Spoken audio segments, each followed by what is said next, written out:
ಇಡೀ ರಾಜ್ಯದಲ್ಲಿ ಜನಾಕ್ರೋಶ ಪ್ರಾರಂಭ ಆಗಿದೆ. ಅಭಿವೃದ್ಧಿ ಶೂನ್ಯವಾಗಿದೆ. ಆಡಳಿತ ಸರ್ಕಾರ ಕೇವಲ 5 ಗ್ಯಾರಂಟಿಗಳನ್ನು ಇಟ್ಕೊಂಡು 5 ವರ್ಷ ಆಡಳಿತ ಮಾಡಿ ಮುಗಿಸಿದ್ರೆ ಸಾಕು ಅನ್ನೋ ಪರಿಸ್ಥಿತಿಗೆ ಬಂದಿದೆ. ಎಲ್ಲದರ ಬೆಲೆ ಏರಿಕೆಗಳು ಹೆಚ್ಚಾಗ್ತಾ ಇದೆ. ಬೆಂಗಳೂರಿನಲ್ಲಂತೂ ಸ್ಕ್ವಯರ್ ಫೀಟ್ ಮೇಲೆ ಟ್ಯಾಕ್ಸು, ಸ್ಕ್ವಯರ್ ಫೀಟ್ ಮೇಲೆ ಗಾರ್ಬೇಜ್ ಕಲೆಕ್ಷನ್ಗೆ ಹಣ,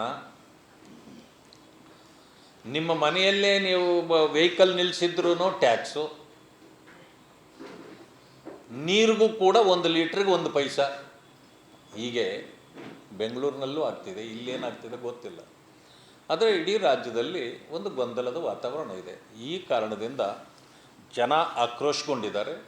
ಭಾರತೀಯ ಜನತಾ ಪಕ್ಷ ಮಾನ್ಯ ವಿಜೇಂದ್ರ ಅವರ ನೇತೃತ್ವದಲ್ಲಿ ಅಶೋಕ್ ಅವರು, ನಾನು, ಎಲ್ಲ ಮುಖಂಡರು ಎಲ್ಲ ಸೇರಿ ನಾವು ಜನಾಕ್ರೋಶ ಯಾತ್ರೆಯನ್ನು ಪ್ರಾರಂಭ ಮಾಡಿದ್ದೇವೆ. ಇದು ಮೊದಲಿನ ಸುತ್ತಿನ 9 ಜಿಲ್ಲೆಗಳಲ್ಲಿ ಮುಗಿದಿದೆ. ನಾಳೆಯಿಂದ ಬೆಳಗಾವಿಯಿಂದ ಮತ್ತೆ 2ನೇ ಸುತ್ತಿನ ಯಾತ್ರೆ ಪ್ರಾರಂಭ ಆಗ್ತಾ ಇದೆ. ಇದರಲ್ಲಿ ಇಡೀ ರಾಜ್ಯದ ಎಲ್ಲ 31 ಜಿಲ್ಲೆಗಳ ಪ್ರವಾಸ ಮಾಡಿ ಈ ಸರ್ಕಾರದ ಫೇಲ್ಯೂರ್ಸ್ ಏನೇನಿದೆ ಅದನ್ನು ಜನರಿಗೆ ಮನವರಿಕೆ ಮಾಡಿಕೊಳ್ತಕ್ಕಂಥ ಕೆಲಸವನ್ನು ಮಾಡ್ತಾ ಹೊರಟಿದ್ದೇವೆ. ಮಾನ್ಯ ಬಂಧುಗಳೇ, ಕಾಂಗ್ರೆಸ್ ಸರ್ಕಾರ ಒಂದು ದೊಡ್ಡ ಗೊಂದಲದ ಗೂಡಾಗಿದೆ. ಬಾಬಾ ಸಾಹೇಬ್ ಅಂಬೇಡ್ಕರ್ ಅವರಿಗೆ ಗೌರವ ಕೊಡೋದ್ರ ಬದಲು ಅವರನ್ನು ಅಪಮಾನಗೊಳಿಸಲಾಗ್ತಾ ಇದೆ. ಡಿಸೆಂಬರ್ನಲ್ಲಿ ಮಹಾತ್ಮ ಗಾಂಧಿಯವರು ಬೆಳಗಾವಿಗೆ ಬಂದು 100 ವರ್ಷ ಆಯಿತು ಅಂತೇಳಿ ದೊಡ್ಡ ಸಂಭ್ರಮ ಮಾಡಿದರು. ಅದೇ ಏಪ್ರಿಲ್ 11ಕ್ಕೆ ಬಾಬಾ ಸಾಹೇಬ್ ಅಂಬೇಡ್ಕರ್ ಬಂದು 100 ವರ್ಷ ಆಯಿತು.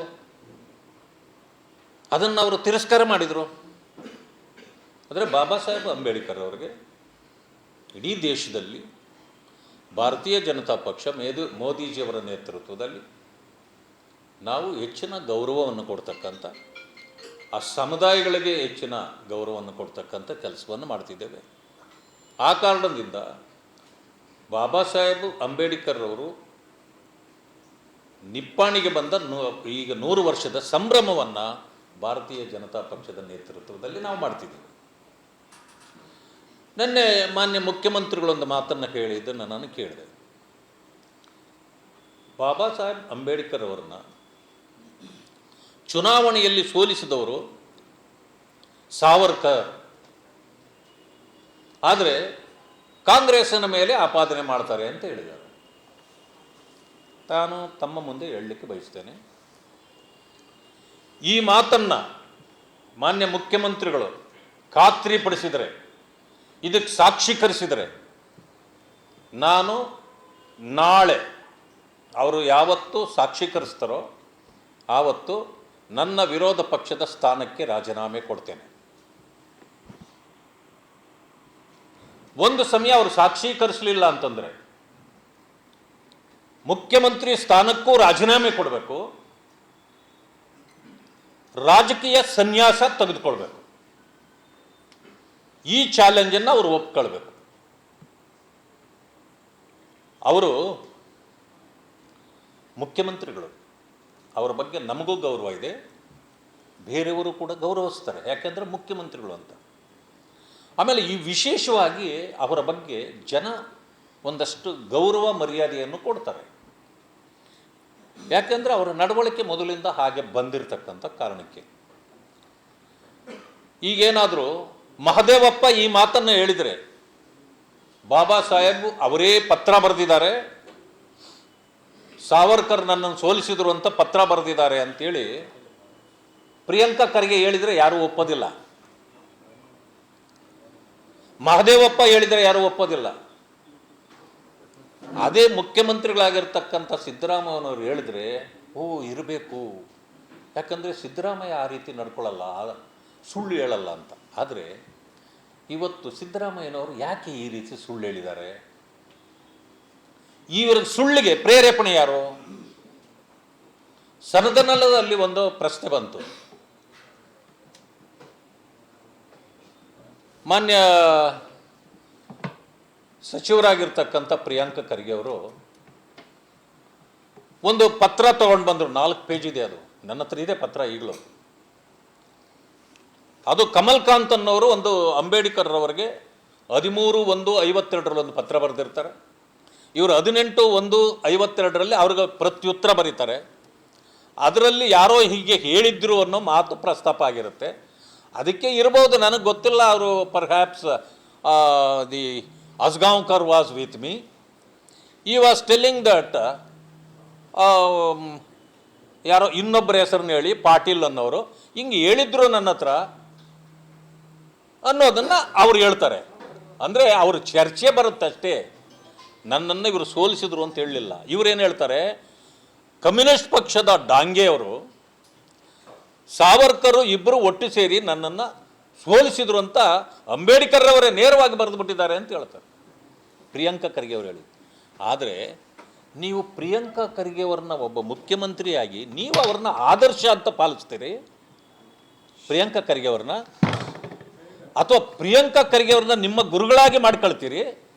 ಮಾನ್ಯ ಮುಖ್ಯಮಂತ್ರಿಗಳೇ, ನೀವು ಎಷ್ಟು ದೊಡ್ಡ ಎತ್ತರದ ವ್ಯಕ್ತಿ, ಯಾರೋ ಹೇಳಿದ್ದ ಸುಳ್ಳನ್ನು ನೀವು ಜನರಿಗೆ ಈ ರೀತಿ ಹೇಳಿಬಿಟ್ರೆ ಎಷ್ಟೊಂದು ನಿಮ್ಮ ಬಗ್ಗೆ ವಿಶ್ವಾಸ ಇರತಕ್ಕಂಥ ಜನರು ನಿಮ್ಮನ್ನು ಏನು ತಿಳ್ಕೊಳ್ತಾರೆ? ಅದಕ್ಕೆ ನಾನು ಚಾಲೆಂಜ್ ಮಾಡಿದ್ದೀನಿ. ಈ ಚಾಲೆಂಜ್ಗೆ ಅವರು ಒಪ್ಪಬೇಕು, ಇಲ್ಲ ನಾನು ರಾಜೀನಾಮೆ ತಗೋಬೇಕು, ಪ್ರೂವ್ ಮಾಡಬೇಕು. ಇಲ್ಲ ಅಂತಂದರೆ ಪ್ರೂವ್ ಮಾಡಲಿಕ್ಕಾಗಿಲ್ಲ ಅಂದರೆ ನೀವು ಮುಖ್ಯಮಂತ್ರಿ ಸ್ಥಾನಕ್ಕೂ ರಾಜೀನಾಮೆ ಕೊಡಬೇಕು, ಜೊತೆಗೆ ಸನ್ಯಾಸ ತೆಗೆದುಕೊಳ್ಬೇಕು. ಇದನ್ನು ಘೋಷಣೆ ಮಾಡಬೇಕು. ಈಗ ಅವರು ಹೀಗೆ ಸುಳ್ಳು ಹೇಳಿದೆ. ನಿನ್ನೆ ನೋಡಿದೆ ನಾನು, ಅಂಬೇಡ್ಕರ್ ಅವರ ಒಂದು ಇದನ್ನು ಪುತ್ಥಳಿಯನ್ನು ಅವ್ರ ಕೈಯಲ್ಲಿ ಕೊಡ್ತಾರೆ ಒಂದು ಸಭೆಯಲ್ಲಿ. ಅವರು ಅದನ್ನು ಸರಿಯಾಗಿ ಇಟ್ಕೊಳ್ಳೋದು ಇಲ್ಲ, ಕೆಳಗೆ ಬಿಟ್ಬಿಡ್ತಾರೆ. ಅಂದರೆ ಅಂಬೇಡ್ಕರ್ ಬಗ್ಗೆ ನಿಮಗೆ ಎಷ್ಟು ಶ್ರದ್ಧೆ ಇದೆ ಇಲ್ಲಿ ಗೊತ್ತಾಗೋದಿಲ್ವೇ? ಬಾಬಾ ಸಾಹೇಬ್ ಅಂಬೇಡ್ಕರ್ ಅವರ ಪಂಚಕ್ಷೇತ್ರಗಳನ್ನು ಈ ದೇಶದಲ್ಲಿ ಇವತ್ತು ಅಂತಾರಾಷ್ಟ್ರೀಯ ಮಟ್ಟದ ಸ್ಮಾರಕಗಳನ್ನು ಮಾಡಿರೋದು ಭಾರತೀಯ ಜನತಾ ಪಕ್ಷ. ಈ ಪಾದಸ್ಪರ್ಶ ಮಾಡಿರ್ತಕ್ಕಂಥ 7 ಜಿಲ್ಲೆಗಳ 10 ಸ್ಥಳಗಳಲ್ಲಿ, ಧಾರವಾಡ ಸೇರಿದಂತೆ ಬೆಳಗಾವಿ, ಚಿಕ್ಕೋಡಿ, ಬಿಜಾಪುರ, ಗುಲ್ಬರ್ಗ, ಹಾಸನ ಮತ್ತು ಕೋಲಾರ KGF ಇಷ್ಟೂ ಸ್ಥಳಗಳಿಗೆ ಅವರು ಬಂದ ಕ್ಷೇತ್ರಗಳನ್ನು ಇವತ್ತು ಗುರುತಿಸಿ ಅಲ್ಲಿಯೂ ಕೂಡ ಸ್ಮಾರಕಗಳನ್ನು ಮಾಡಲಿಕ್ಕೆ ಪ್ರೇರೇಪಣೆ ಕೊಟ್ಟಿರ್ತಕ್ಕಂಥದ್ದು ಭಾರತೀಯ ಜನತಾ ಪಾರ್ಟಿ. ಇಂಥ ಅನೇಕ ಕಾರ್ಯಗಳನ್ನು ಮಾಡಿ ಇವತ್ತು ಮಾಡಿದರೂ ಕೂಡ ಇವರು ಸುಳ್ಳುಗಳನ್ನು ಹಬ್ಬಿಸುವ ಒಂದು ಫ್ಯಾಕ್ಟ್ರಿಯನ್ನೇ ಓಪನ್ ಮಾಡ್ಕೊಂಡು ಬಿಟ್ಟಿದ್ದಾರೆ ಕಾಂಗ್ರೆಸ್ನವರು. ಇದು ಭಾಳ ತಪ್ಪು. ನಾನು ಕೂಡ ನಿನ್ನೆ ನೋಡಿದೆ, ಎಂಥ ಗೊಂದಲದ ಗೂಡು ಕಾಂಗ್ರೆಸ್ ಅಂತಂದರೆ, ನಿನ್ನೆ ತಾನೇ ಪ್ರಶಸ್ತಿಗಳನ್ನು ಕೊಡಲಾಗಿದೆ ಬಾಬಾ ಸಾಹೇಬ್ ಅಂಬೇಡ್ಕರ್ ಅವರ ಹೆಸರಿನಲ್ಲಿ. 15 ಜನರನ್ನು ಆಯ್ಕೆ ಮಾಡಿದ್ದಾರೆ 3 ವರ್ಷಕ್ಕೆ ಅಂತೇಳಿ. ಇಲ್ಲೇನು ಮಾಡಿದ್ದಾರೆ ಅಂದರೆ, ಮೊದಲೇ ಪರಿಶಿಷ್ಟ ಜಾತಿ ವರ್ಗಗಳು ಅರೇ ನಮಗೆ ಅನ್ಯಾಯ ಆಗ್ತಿದೆ ಅಂತ ಹೊಡೆದಾಡ್ತಿದ್ದಾರೆ. ಇದ್ರ ಮಧ್ಯದಲ್ಲಿ ಈ ರೈಟ್ನವ್ರಿಗೆ ಮಾತ್ರ ಜಾಸ್ತಿ ಕೊಟ್ವಿ, ಲೆಫ್ಟ್ನವ್ರಿಗೆ ಕಡಿಮೆ ಕೊಟ್ವಿ, ಬೇರೆಯವ್ರಿಗೆ ಕೊಡಲಿಲ್ಲ. ಈ ರೀತಿಯ ಗೊಂದಲಗಳು ಸೃಷ್ಟಿ ಮಾಡಿಬಿಟ್ಟಿದ್ದಾರೆ. ಜನ ಈಗ ಅದಕ್ಕಾಗಿ ಹೊಡೆದಾಡಕ್ಕೆ ಶುರು ಮಾಡಿದ್ದಾರೆ. ಗೊಂದಲ ಸೃಷ್ಟಿ ಮಾಡೋದು ಸರ್ಕಾರ, ಆದರೆ ಹೊಡೆದಾಡೋದು ಸರ್ಕಾರದ ಮೇಲೆ ಯಾರೂ ಹೊಡೆದಾಡ್ತಾ ಇಲ್ಲ, ಜನಾಂಗಗಳ ಮೇಲೆ ಹೊಡೆದಾಡ್ತಾರೆ. ಹೀಗೆ ಒಕ್ಕಲೆಬ್ಬಿಸಿ ಒಬ್ಬೊಬ್ಬರನ್ನು ಎತ್ತುಕಟ್ಟಿ ಜಗಳ ಮಾಡಿಸ್ತಕ್ಕಂಥ ಕೆಲಸವನ್ನು ಈ ಸರ್ಕಾರ ಮಾಡ್ತಾ ಇದೆ. ಇದು ಕಾಂಗ್ರೆಸ್ನ ನೀತಿ, ಮೊದಲಿಂದಲೂ ಹೀಗೆ ನಡ್ಕೊಂಡು ಬರ್ತಾ ಇದೆ. ಇಂಥ ದೊಡ್ಡ ತಪ್ಪುಗಳನ್ನು ಮಾಡಬಾರ್ದು.